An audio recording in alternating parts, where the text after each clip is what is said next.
Oh, hello, this is Tak Chung from Walk with Tak. Welcome to my YouTube channel. If you enjoyed this video, please like, subscribe, and share. In this video, I'm going to demonstrate to you how to cook a sesame chicken with broccoli and mushroom. This dish is going to taste better than anything that you would get in a restaurant.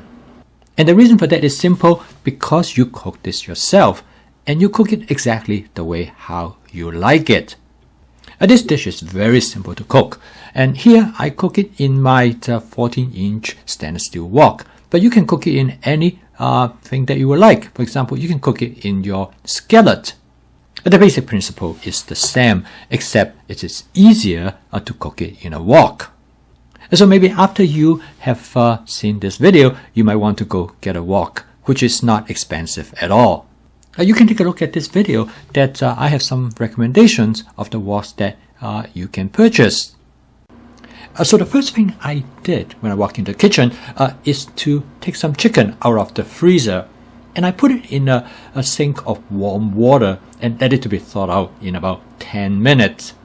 With my advanced prepping system for chicken, you can have chicken anytime you want. When I bring chicken back from the supermarket, I prep them by cut them up into size that is suitable for stir frying. And then I freeze them in 8-ounce portion in Ziploc sandwich bag in a flat configuration. And with this approach, it allows you to go from a freezer to the wok in 10 minutes.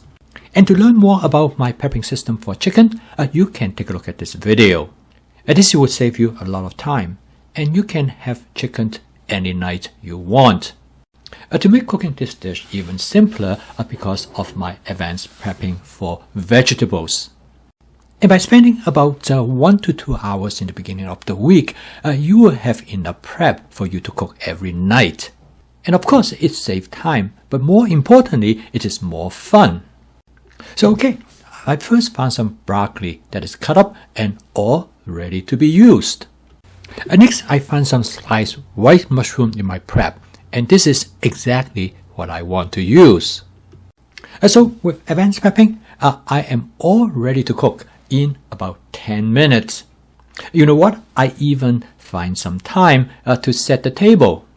I'm going to use 8 ounces of chicken to cook this dish, and I'm going to season the dish with seasoning agents from my masala dabur, which is an Indian spice box. It is super convenient because I keep most frequently used seasoning agents in this box.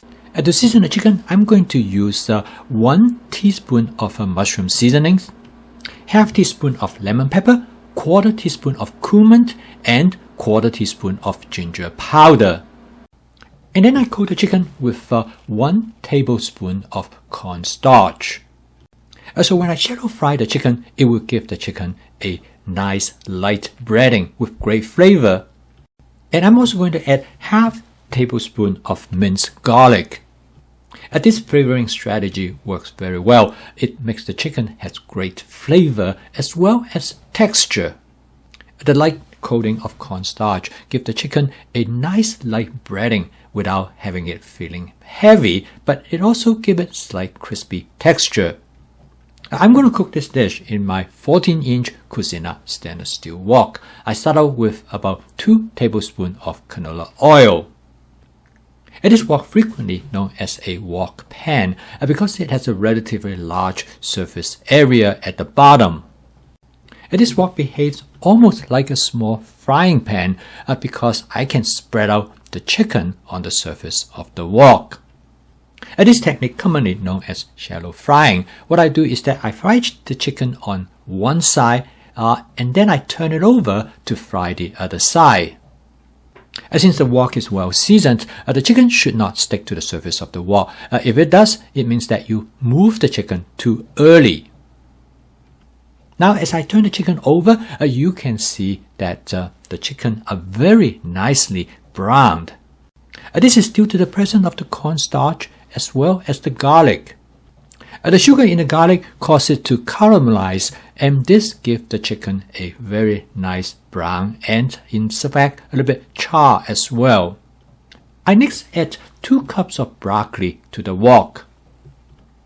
I spread the broccoli over the surface of the chicken. This will allow the broccoli to be cooked while the chicken still being pan fried on the other side. This is then followed by the addition of 2 cups of thinly sliced white mushrooms. Again, I try not to disrupt the chicken at the bottom because I want them to pan fry a little bit longer. Okay, by now I think the chicken is pretty much, I would say, 80 to 90% done. By now, I'm going to switch to my wok spatula so I can stir fry all the contents together. As I have mentioned in the beginning of the video, you don't have to cook this dish in a wok. In fact, you can cook it in a skillet as well. In fact, you don't even have to use a wok spatula. You can use any spatula that's available to you. However, you can see here the combination of the wok and the wok spatula definitely makes stir frying easier and more fun. Next, I add a small amount of water to the area of the wok that some of the food ingredients have stuck and burned. And by only adding a small amount of water at a time, in combination with the wok spatula, I can easily detach this burnt material from the surface of the wok. I'm going to season the dish with 2 tablespoons of oyster sauce and 1 tablespoon of hoisin sauce to create a light teriyaki flavor. This will not overwhelm the flavor of the natural ingredients, which is the broccoli, the chicken, and the portobello mushroom. It only serves to enhance their flavor. Okay, the dish is done. I'm going to add about 1 teaspoon of sesame oil, followed by 1 tablespoon of sesame seeds. This will give the dish the sesame flavor that I am looking for. So okay, this dish is very fast to cook, and the total cook time is about 6 minutes. This dish is a demonstration of my fast cooking system with flavor chasing, advanced prepping, stir frying, and template-based cooking. With advanced prepping, you do not have to spend a lot of time in doing the prep before you cook. This will allow you to focus your attention in cooking, making the cooking process more fun. And with stir frying, it allows you to cook this dish with speed, flexibility, and flavor that no other cooking method is able to achieve. And with flavor chasing, you can create the flavor of this dish exactly how you like it. And the best of all, you don't need a recipe because this is template-based cooking. You use a basic template and you make modifications to suit your personal preference as well as what is available to you at the time. So this is in essence of my fast cooking system with flavor chasing, advanced prepping, stir frying, and template-based cooking. And the goal is that to make home cooking practical, efficient, and sustainable. I post a video each day to demonstrate my fast cooking system. If you would like to learn more as well as adopt to my cooking system, please subscribe to my YouTube channel. So keep on cooking. I will see you tomorrow.